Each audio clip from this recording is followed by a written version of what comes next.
Hey Dion, please like, invite, and share as you come on.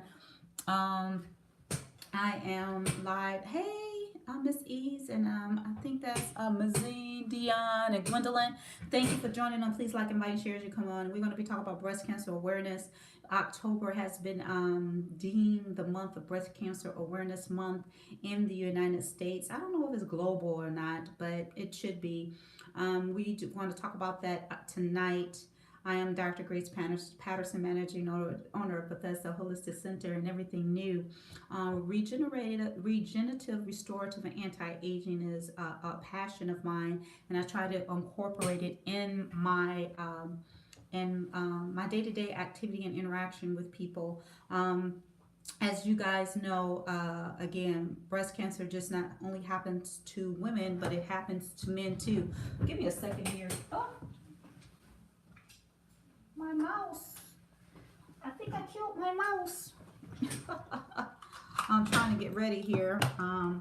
So I want you guys to know that I'm on Medical Monday for you, to talk about topics that you guys would like to talk about.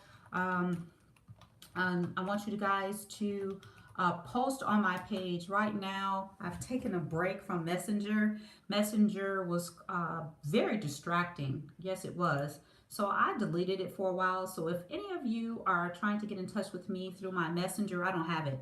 So you need to post on either Bethesda or post on Medical Monday if you want to get in touch with me, if you want to have topics or anything like that. And I'll let you know by the beginning of the year if I decide to reactivate or reinstall my Messenger.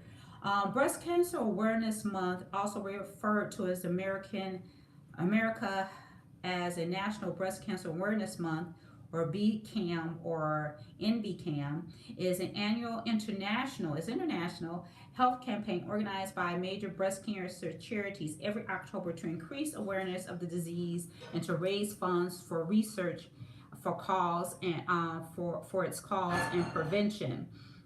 One of the things that I want to talk about, and I've had discussions with people about, is there, with the technology and the information that we have available to us, why is it not? He's saying there's a low connection on my Facebook. Can you guys see me on Facebook? Okay. I don't know what's going on here. It says a low connection. Hold on, guys. I'm going to see, make sure everything is connected here. And I'm going to come back on. Let me connect to the Wi-Fi here. Hold on, guys. No, let's connect there. Let me get back to Facebook. All right. Connection available. All right. Okay. Are you guys, can you guys, hey, thank you for joining on. Hey, Tanisa, thank you for joining on. Thank you, thank you, thank you, thank you. Everything is going to turn out perfect because you have placed in. Oh, thank you. You're right, guys. You're absolutely right. So I appreciate that. Please like, invite, and share as you guys come on. We're talking about breast cancer awareness. One of the things that I've had debates and discussion about, and some people have asked me, Dr. Grace, do you think that there is a cure for cancer? And I do believe there is, and I do believe that our global economy would not be able to withstand the impact of a cure of such a major disease. And this is my thoughts and thinking on that. And I'm a conspiracy theorist, yes. Especially when it comes to making billions of dollars, people, and if anything interrupts that flow, they're going to do whatever they can not to have that interruption. So I had a discussion with my family. Matter of fact, this week, why would you find a cure for a multi-billion-dollar industry globally? Okay, so what do you mean by that, Dr. Grace? Well, first of all, this month has been set aside for awareness, to get people to donate, have people to give, and you have all this research that is happening globally. So research creates jobs, right? So people that have grants and funding and all of that kind of stuff, they get the money in to do the research. They have to pay the people to do the administrative work. They have to pay the people to actually do the research. They actually have to pay to do the publications and to get published. Then for the doctors who have trained in oncology, they make a salary. Yes, they do. The hospital generates money off the doctors who have trained themselves in oncology, which is another word for cancer. And there's so many different cancers. It's not just breast cancer, cancer across the board. Breast cancer being one of the ones that we are talking about today because it is Breast Cancer Awareness Month. So we talked about research. We talked about the doctors. Let's talk about the nurses who specialize in oncology in that area that works for or work with the doctors. Not only the providers, which can be MDs, DOs, nurse practitioners, and physician assistants, who said this is a passion of mine and this is an area that I want to concentrate my efforts in because of whatever reason it may be. All of those are salaries that are being generated. um, Not only are their salaries being generated, they have created debt in most cases in their studies and endeavors to become a doctor. There is not a doctor that I have met or had the pleasure of meeting who said that they went to medical school and came out debt free. Very few and far between, especially here in the United States.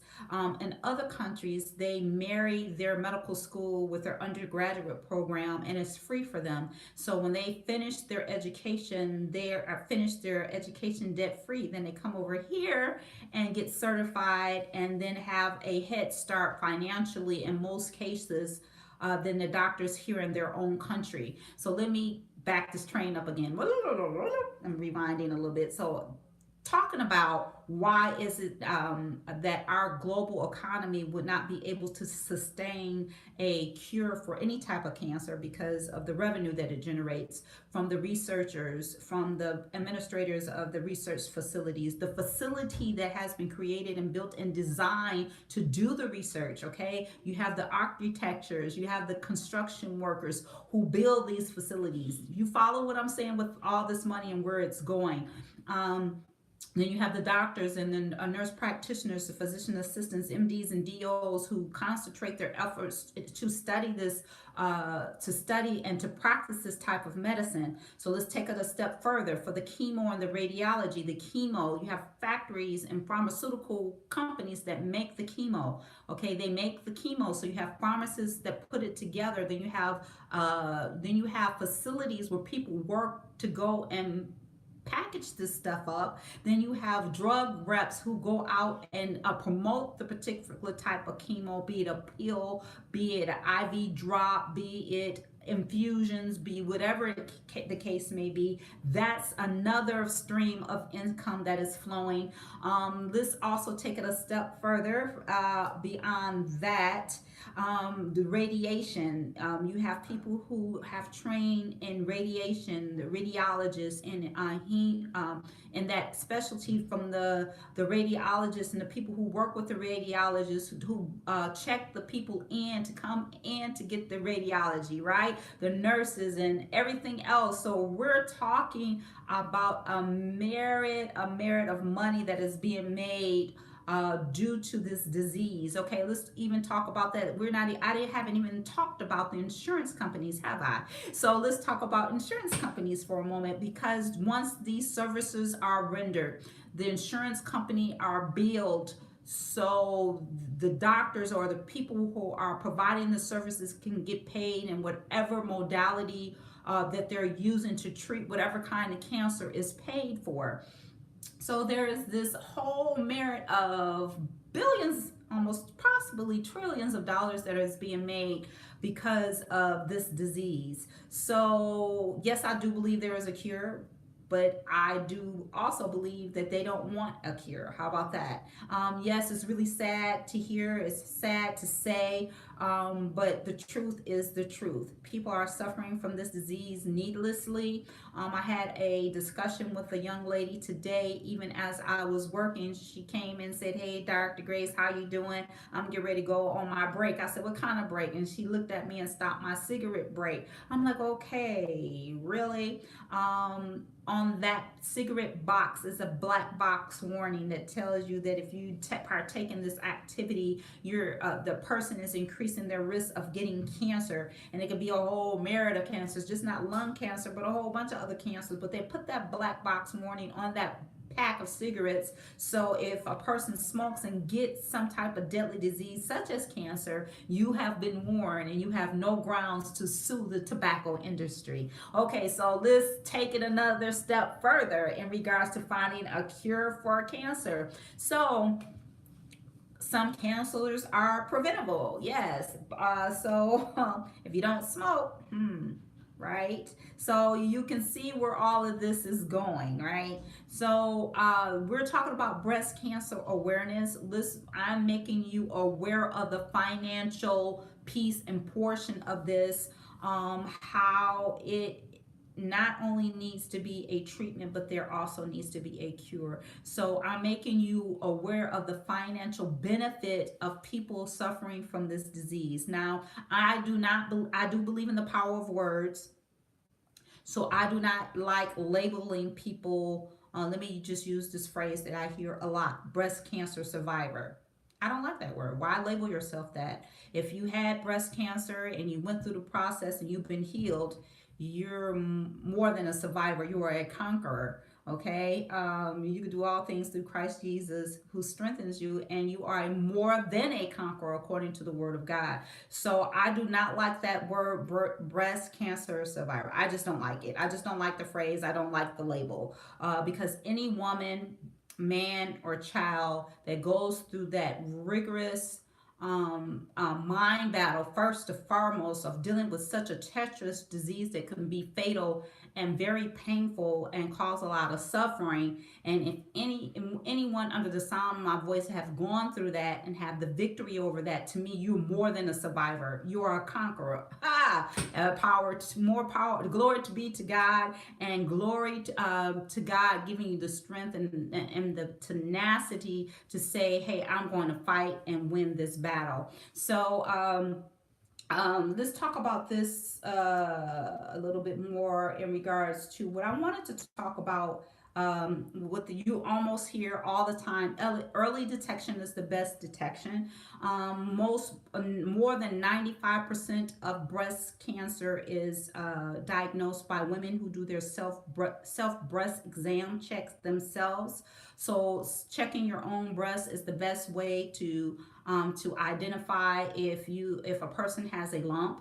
You need to check your breast. I know I hear women say that it all feel lumpy. To me, yes, but more you are more familiar with your own lumps. If a lump comes that doesn't familiar to the lumps that you have been feeling, you're like, "Hey, this is something that's not right." And God is not giving you the spirit of fear, but a love and power and a sound mind. So I decree and declare, if anyone ever finds a lump, for those of you that are under the sound of my voice, those are you who do the replay, don't be fearful. Go and get it checked out, because if you don't go get it checked out, then the enemy plays with your mind. Oh, you're gonna die, blah blah blah blah blah, and all this other kind of stuff. So it's better to know than not to know. Then I have people that say, if they find a lump, some people don't have health care insurance. Okay, but there are programs out there that can help you to get the testing that you need, an exam that you need. Um, I'm getting ready to tell you one right now. It's called BCCC Program of Michigan. That's one of them. It's called the Breast and Cervical Cancer Control Program of Wayne County.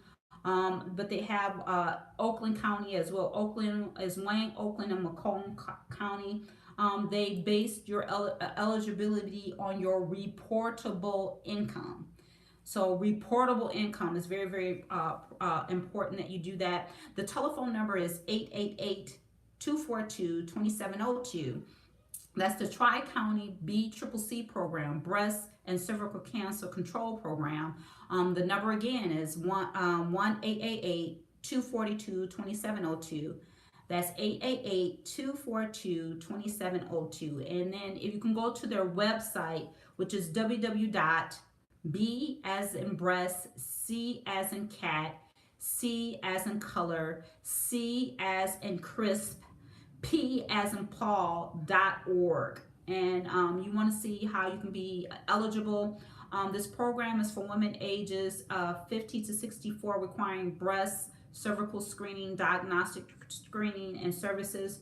Women ages 21 to 39 referred to BCCC program with abnormal screening or pap test or clinical breast exam that which requires breast or cervical diagnostic services. So basically, women from the ages of 21 to 64 is they offer this program not only for breast but for cervical as well. Michigan residents living in Wayne County, Oakland County, and Macomb County regions, uninsured and underinsured. So it doesn't mean that you don't what's the word I'm looking for? Underinsured means you may have some insurance, but you haven't met that deductible. And we've talked about that here on the Medical Monday. You may have not met your deductible to start having things being taken care of or covered at 100%.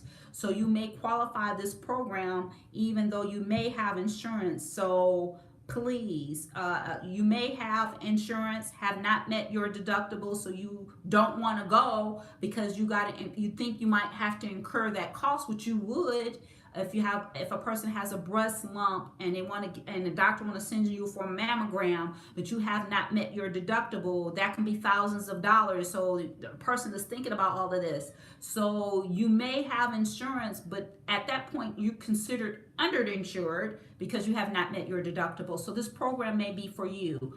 Meeting income guidelines under 250% federal poverty level, and you need to call for details for that. I gave that telephone number. Again, that's 888-242-2702, which is the BCCC program. Their email address is info at bccp.org.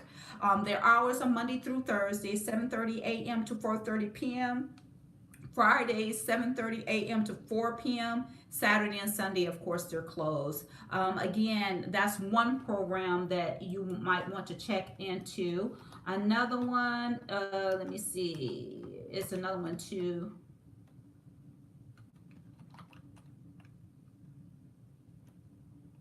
Let me see.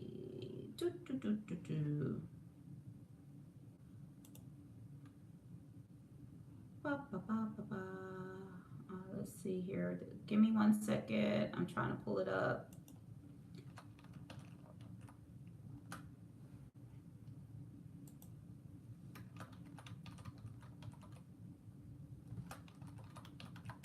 Alrighty.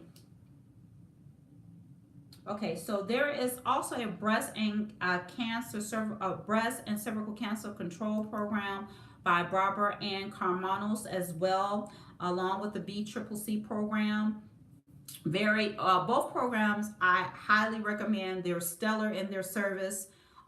They will once you talk to someone, they will set you up with your appointment. While you're on the phone, they will call the office and set up your appointment while you're on the phone. It's like a three-way call, and then you get your appointment, and then that office will call you for your reminder. And then once you get your exam, they'll give you a script and ask you where you live. This is the places where you can go get your mammogram, and they send you for that. Even your pap smear. New guidelines and regulations now is that pap smears now are every 5 years, and they are recommending, especially if you have a strong family history of breast cancer, or you are someone who conquered breast cancer, whatever your doctor is telling you as far as follow-up is concerned, you need to follow that and have that done. So again, the Carmano Cancer Institute also have what they call a breast and cervical cancer screening control program as well. And their information is, let me see here. Again, breast care, clinical breast exam, mammogram, follow-up tests if needed, cancer-related treatment. They also have pap smear pelvic exam, follow-up tests if needed, cancer-related treatment.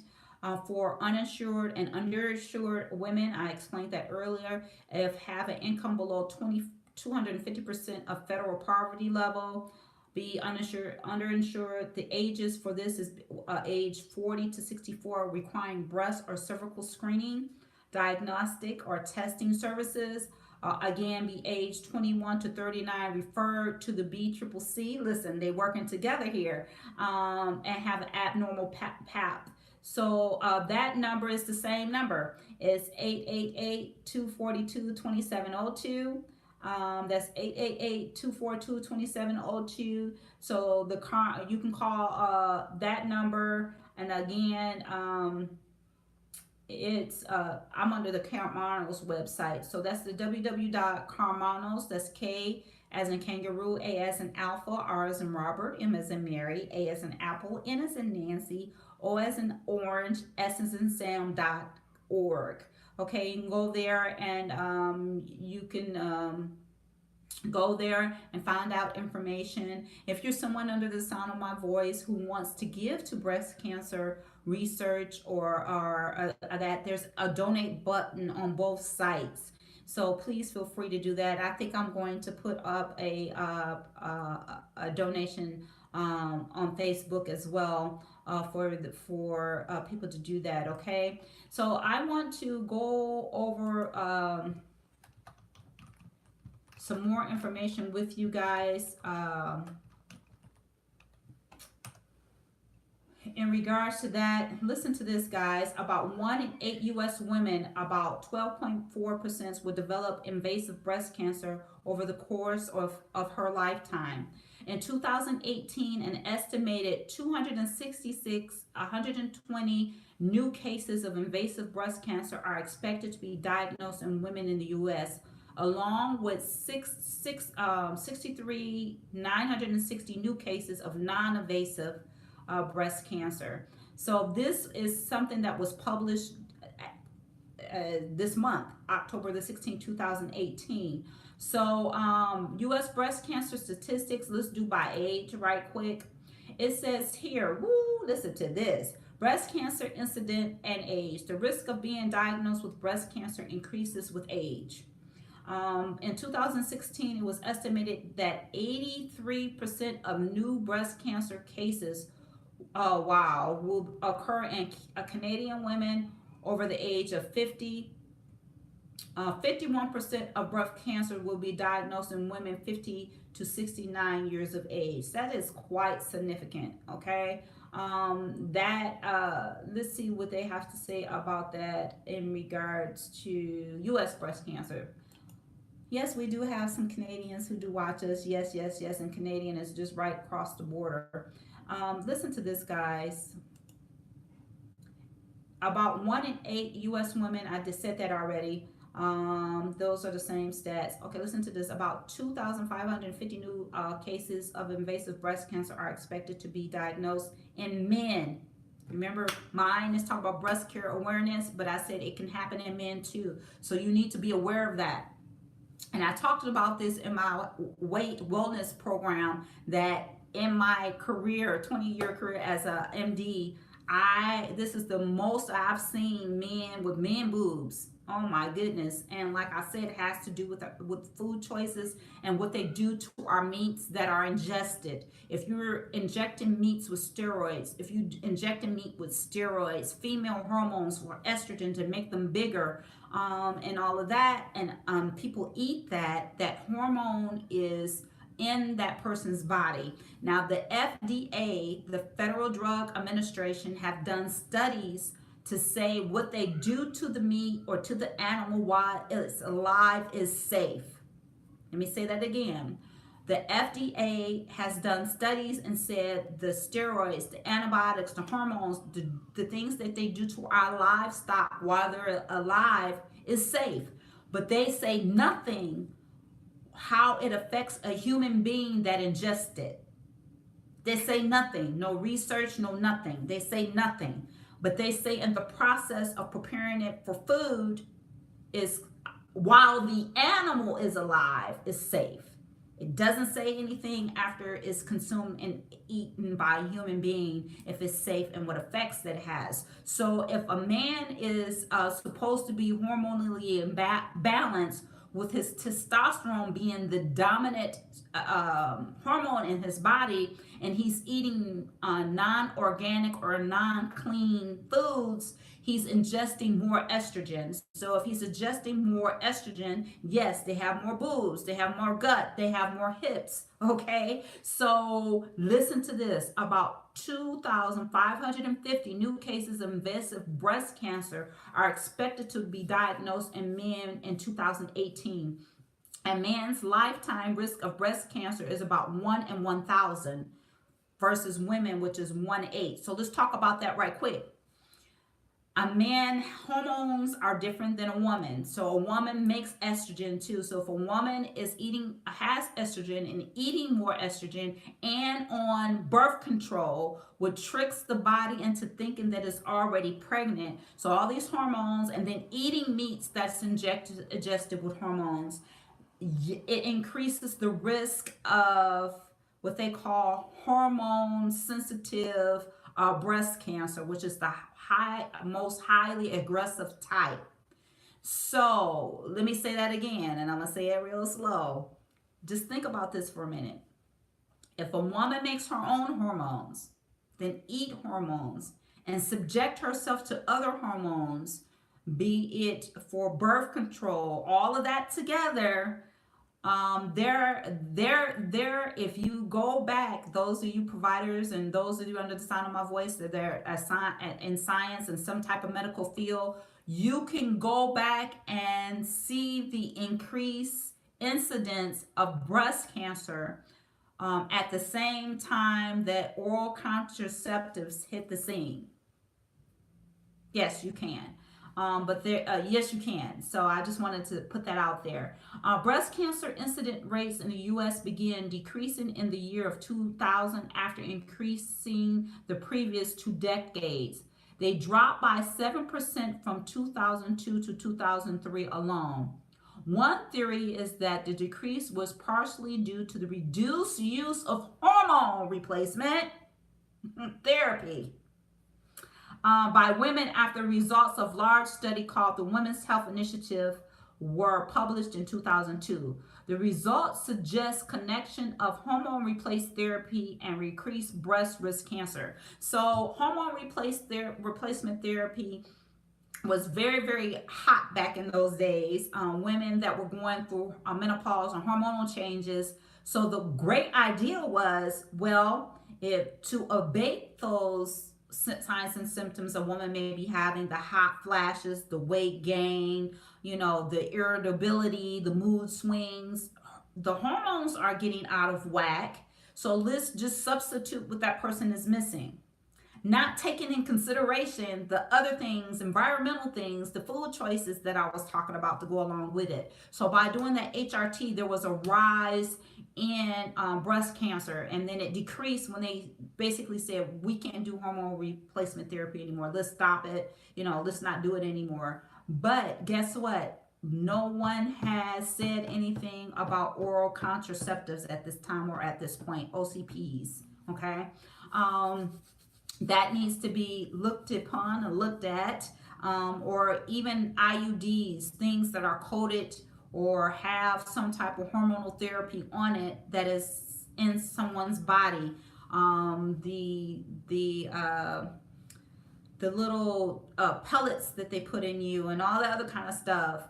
It has to be a delicate balance and delicate monitoring of a woman's hormones to make sure that they're not being over medicated, what can cause something to turn on that should not be on, and that means a cell that will go, what I call go rogue, which really will start proliferating and start dividing on its own. Hey, LeBaron, thank you for joining on. Thanks, Lynn. I saw a couple of you guys joining on. Hey, Bridget, thank you for joining on. Hey, Maria, thank you for joining on. Thank you. Please like, invite, and share as you guys come on. Hey, Marita, Lucas, thank you. Thank you for joining on. Hey, Jack, Faith, thank you for joining on. I appreciate you guys. Please like, invite, and share as you come on. It's very, very important that you do that.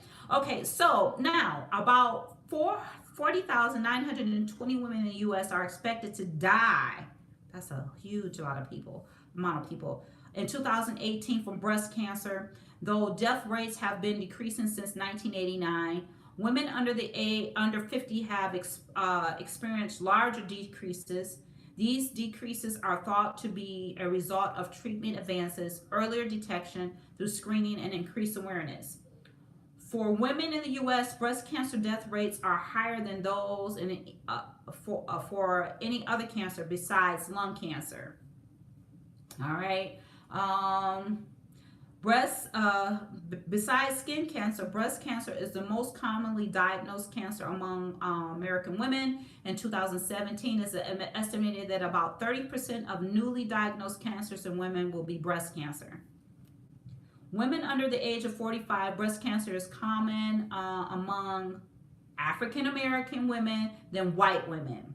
Let me say that again. And women under the age of 45, breast cancer is more common in African American women than white women. Overall, African American women are more likely to die of breast cancer.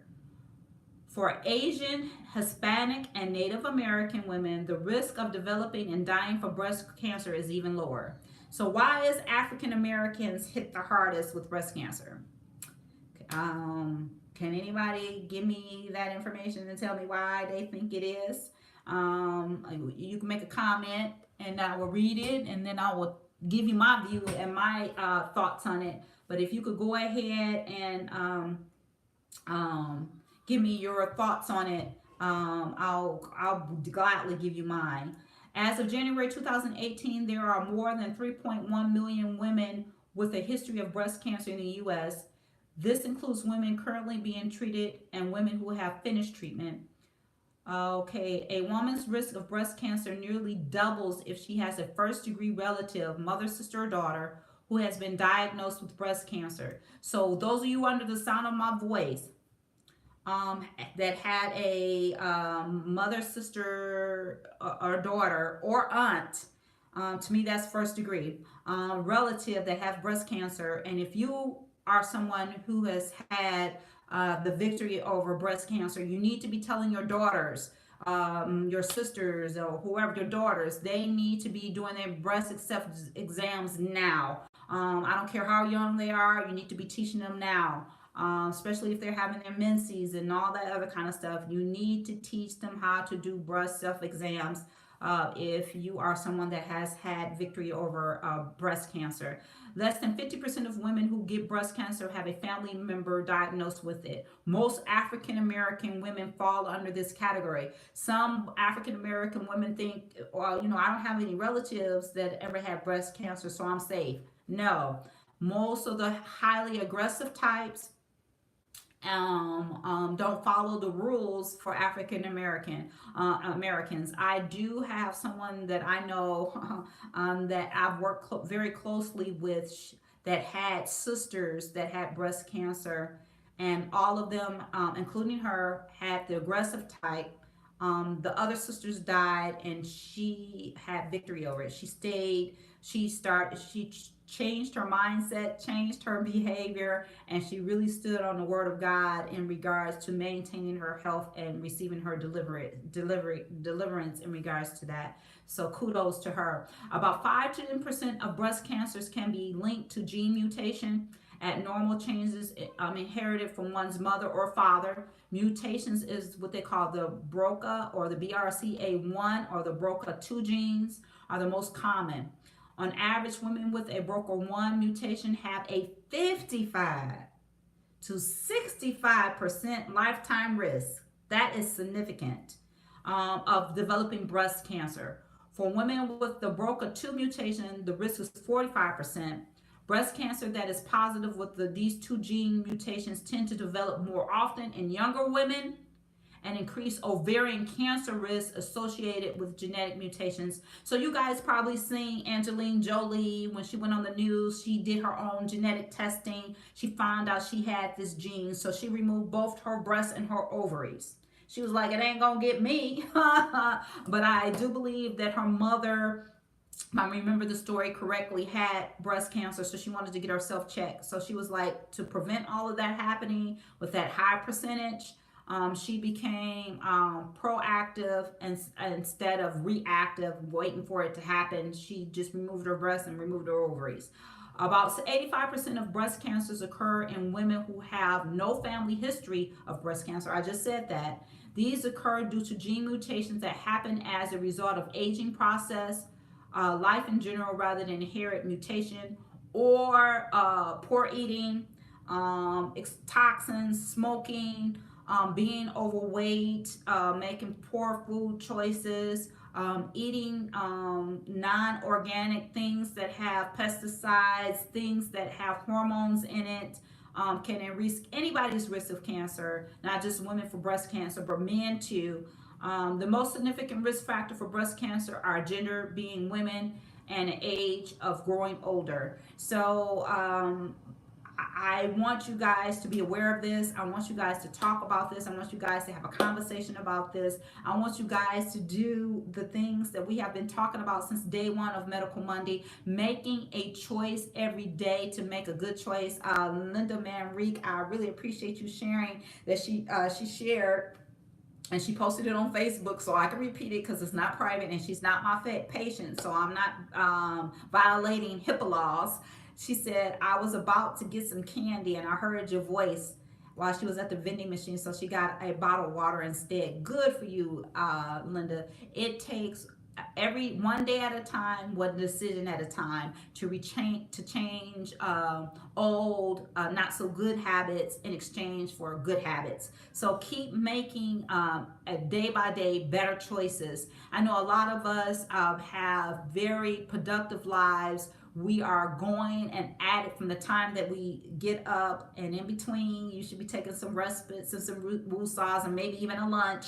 But you need to make conscious cognitive decisions that will say either, and I've said this before, what choice that I make to put in here either is going to add to my life or take away from my life, or even the words that you speak out of here. Is it adding life or taking away life?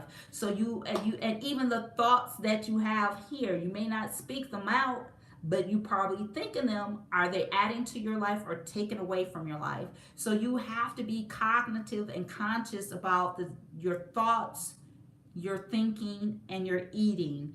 And I remember doing a topic called your mood and your food, and that goes together because some people are emotional eaters, and being emotional eaters, you're comforting yourself with food that is not good for you, and your emotions is linked to your thinking. And I've said your thoughts is what trigger chemical reactions in your bodies to take place. So if someone is under constant stress or depressed all the time, those chemicals are not good, and it can turn on cells in your body that should not be on, or turn them on, and they just start rapidly reproducing or replicating and duplicating, and they won't shut off. That's what cancer is: the cells that just turn on and replicate, and they become a tumor. And then they just grow to this abnormal growth. It can be in the brain, it could be in the mouth, it could be in the breast, it could be in the prostate, it can be in the skin, for being that our ozone layer has been hit due to carbon monoxide poisoning, due to the industrial industry that we live in, and due to antiperspirant or sprays that have burnt our ozone layer, which does no longer filter the UV rays like it used to. So it's hitting our skin. Those UV rays are calling what we call thymine dimers, which is genetic mutations. Those providers under the sound of my voice that's watching this, those thymine dimers, through oncology and hematology that we learned about, that cause abnormal cell replication in the skin that cause melanoma, which is highly deadly. So even though we're talking about breast cancer tonight, I want to have this holistic approach and view about it. Is more to it than just a lump in the breast. Let's talk about the spiritual connotation, and let's talk about the emotional connotation about that. I've had conversations with women that have and men that has had some type of cancer or some bout with cancer in their lives. And a lot of them, I have talked with them, and then we're talking about something that traumatic that has happened to them and is related and associated with unforgiveness. And most of them can have a testament or can go back in their minds where they had a situation or a moment where they dealt with unforgiveness. Okay, and which is a mental state, a mental choice, which releases certain chemicals, yes, and it led to something else, along with environmental things, genetic things, all of that works together. Yes, it does. But even as I speak these things that cause it, you can do the same things to reverse it. So choose to forgive, choose to be forgiving, choose to be happy. If you have things that are in you and you need to release them, watch how you speak, watch the words that you speak. If you are in a situation where you have a productive life and you're not able to be in places where you need to be to make the right food choices, you need to prepare before you go out for your day where I'm going to be and what food choices that I'm going to make. And simple things. I post stuff like drink water. Hydrate yourself. All these things. When you do not take care of you, then it opens the door for sickness and infirmity and disease to come in, and breast cancer being one of them. So being aware of your intake and being aware of what you ingest and what you put in your mouth, and your environment, and being around certain things can increase your risk of certain things. I want to tell, what time, where are we? 8:47. I want to tell, I don't know if I told this story before, but I was a resident, and I remember that it was the guy that I was dating. His sister had a family that they knew, and they were like, Grace, Dr. Patterson, you really need to see this lady. We've been trying to get her to go in and to get treated for whatever is going on with her. She was so private, she wouldn't tell anybody what's going on, but the family was like, we convinced her, we told her about you, we convinced her to come and talk to you. Will you see her? I was like, sure. I'm a resident. It is what it is. I love what I do. If I can help you guys, I will. Okay, so when I get into the room, when you go in, they told me something was going on with her breast, so I had her to disrobe. She wouldn't disrobe. You know how you get the gown, you're supposed to open it up in the front, and I was shocked to see what I saw. This was over 20 years ago. Her breast was totally eaten away from cancer. I have no idea how she withstood the pain. I have no idea how she let it go that long. I don't know if how long it was or anything like that. But I was able to talk to her, pray with her, and she decided at that point to get the help that she needed. But it was too far gone at that point. Her breast was gone, and it wasn't because of surgery. It was because the cancer had eaten it away. I've never seen anything like that before. Hopefully, I would never see anything like that again. But she didn't go because of fear. Please, those of you under the sound of my voice, regardless to be a breast cancer or anything else, God has not given you a spirit of fear. For those of you who replayers who are not watching right now, please share this video. Please, all those of you on the sound of my voice, please share this video. God has not given you a spirit of fear, but of love, power, and a sound mind. And if you find something, there is a way for you to get treated, insurance or underinsured.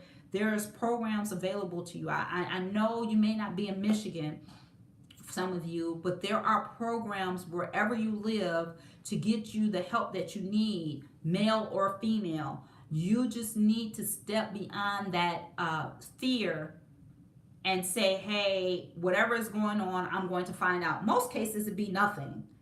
But in those cases that is something, the quicker you find out, the quicker you get treated, the better it is. It's horrible when somebody allows fear to set in, paralyze them, and they do nothing.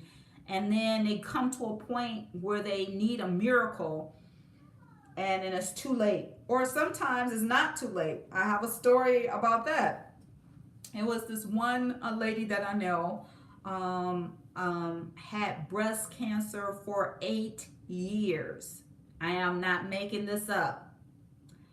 She was not my patient, but she asked me to go with two appointments with her, and I listened to the history. She was diagnosed 8 years prior to me going to that appointment with her, and she refused to go back.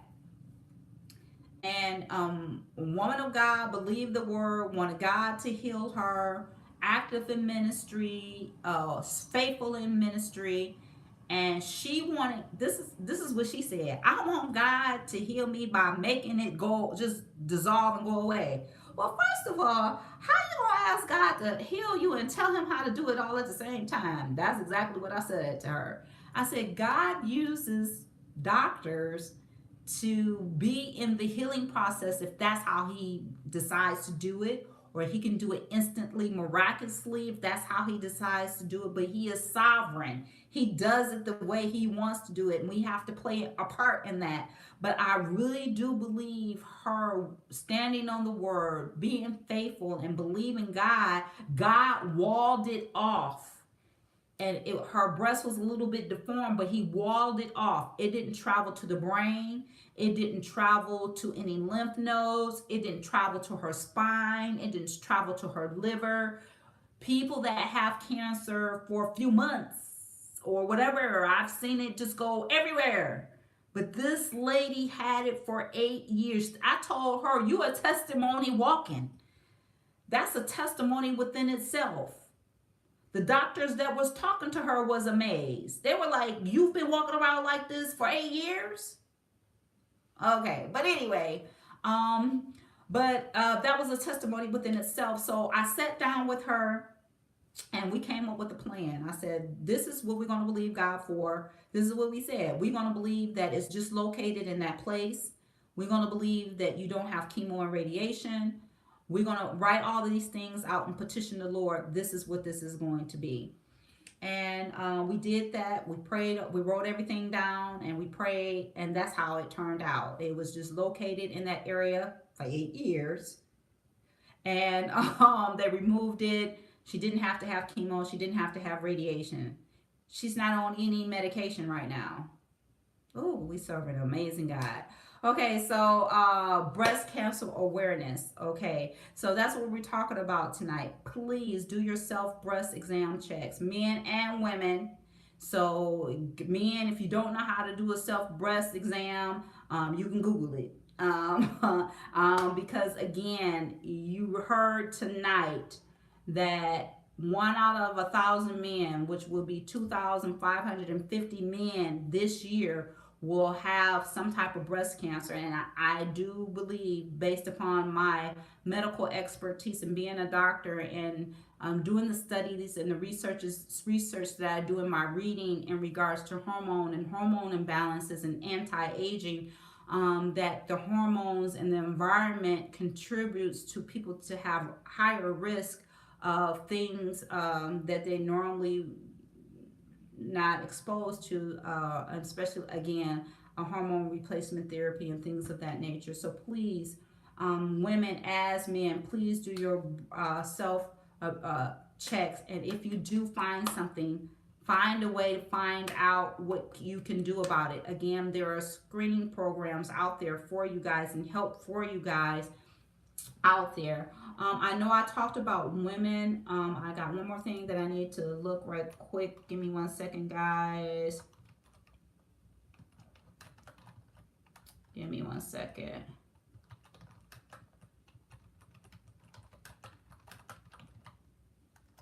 Give me 1 second.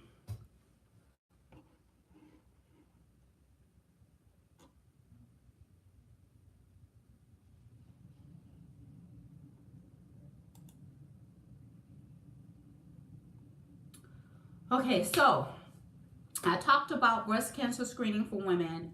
There is a breast cancer screening for men at risk. Breast cancer in men is rare, but it does happen. Less than 1% of all breast cancer cases in the U.S.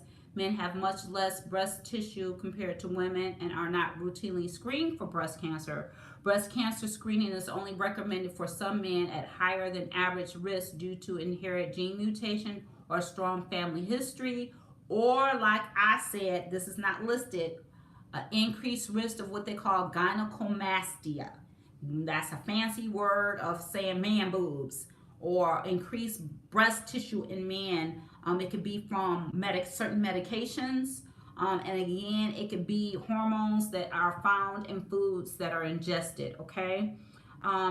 If you have any concerns or risk or whatever, they are recommending Susan G. Komen. That's Susan G. Komen, Komen. You can see what area that you may live in. If let me see here, hold on just one second. What area that you may live in to get the screening done. Uh,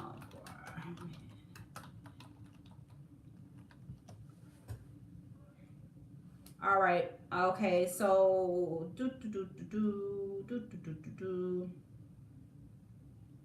And so that's Susan B. Komen. That's K as in kangaroo, O as in orange, M as in Mary, E as in echo, and N as in Nancy. Okay.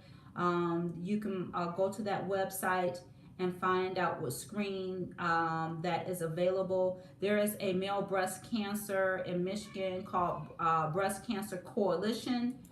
Um, Again, they list the Komen, again, Michigan Breast Cancer Coalition. That's, let me see if there's a telephone number or a email address. Hold on just one second. Contact us. Of course, they want to take your information. You can donate, follow them on Facebook. But again, that's the Breast Cancer Coalition. They do have basically for men screening. So Male Breast Cancer Center, they have a center. So that is the Breast Cancer Center Coalition. So you want to reach out to them, or the Susan B. Komen Foundation for you men out there. Again, that should be helpful.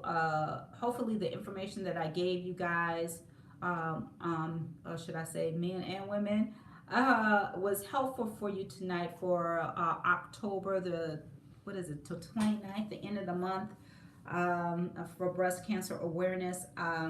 Hopefully you got the information that you need. Is there any questions or comment? Let's go back to what I had asked earlier. I guess you guys, I don't see any comments. I said, do you have any idea or suggestions why breast cancer and African Americans, they tend to die more readily than any other race? Does anyone know why, or have any idea why? Hey, Lynn Clover, thank you for joining. Hey, Jacqueline Nellums. Hey, Maritza, thank you for joining in. I'm so glad you talked about this subject.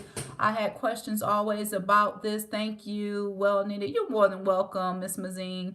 Thank you, Miss Nini. Let me tell you, I'm going to tell you my perspective why African American or people of color tend to die more readily from breast cancer, because I think it's a cultural thing. Um, and you would think on this side of slavery it may have changed. Anyone that has cancer in African American community, just like mental illness and stuff, was like taboo for a very, very long time. Some people think if you got cancer or something, you did something wrong, or you're in sin, or whatever the case may be. So people tend to keep it hidden and don't talk about it. In some situations, people are told not to tell other people about it because people don't wish them well, and things of that nature. So people tend to be more secretive and try to hide it, which makes it even more stressful. And being stressed like that, dealing with a stressful disease, doesn't make it easier. I also do believe that there is a demographic line when it comes to treatment for the African American versus our Caucasian counterparts.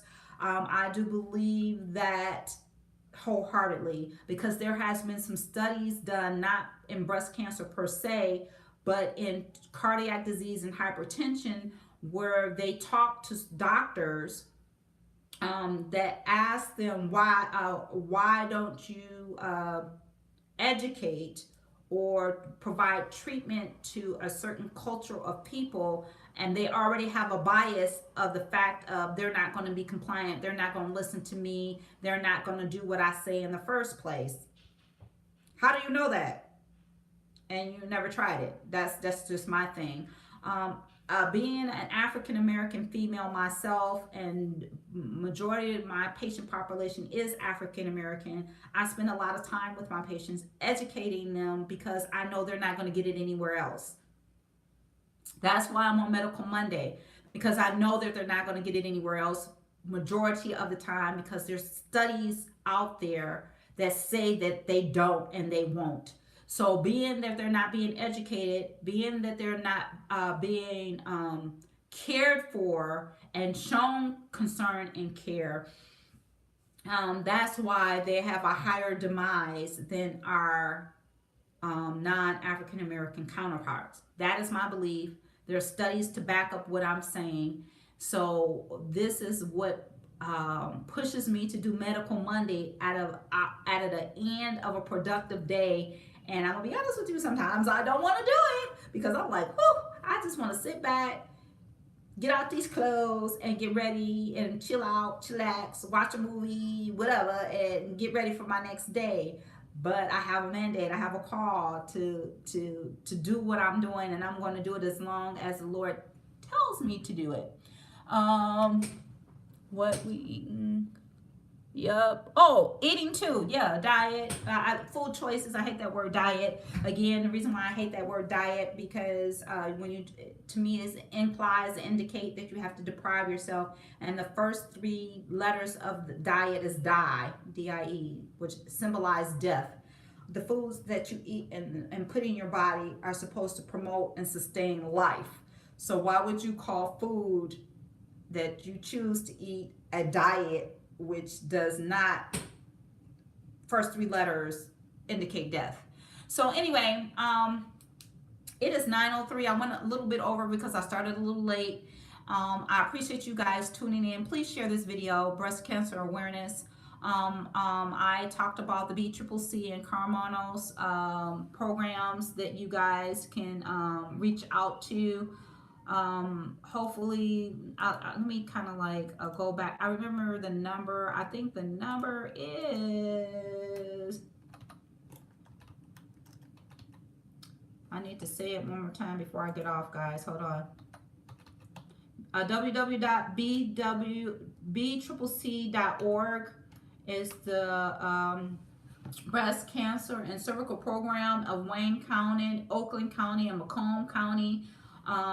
You can reach them at 888-242-2702. That's 888-242-2702. They're very professional, very user-friendly. Please, if you're someone under the sound of my voice that is uninsured or underinsured, ages 21 to 64, and there is an abnormal pap, or you feel a lump or something like that, reach out to them and give them a call. The Michigan Cancer Coalition, for you men out there, if you find something in your breast or anything like that, or the Susan G. Komen's, Koman, reach out to them. Is not, breast cancer is, even though it happened more frequently in women than it does men, a lot of people don't talk about men and breast cancer. So I took, that's part of the awareness. Yes, men do get breast cancer. So, and they can die from it too if it's not treated appropriately. And most of them do die from it because no one talks about it. So I am talking about it tonight. So any of you under the sound of my voice, male or female, hopefully this was informative. Hopefully this was helpful.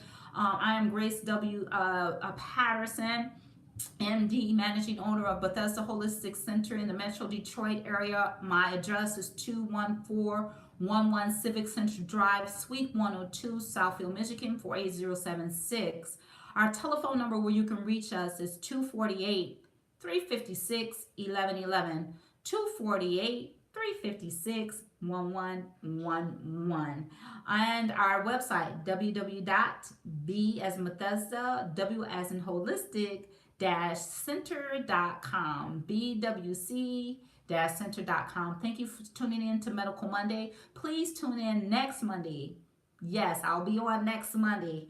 If I'm not going to be on, I'll try to tell you guys in advance, but I will be on next Monday. I do not know the topic for next Monday, but if you have a particular topic that you want me to talk about, please post it on the Medical Monday page to let me know what topic you want me to talk about. Again, thank you for tuning in. Grace and peace. God bless. Bye for now.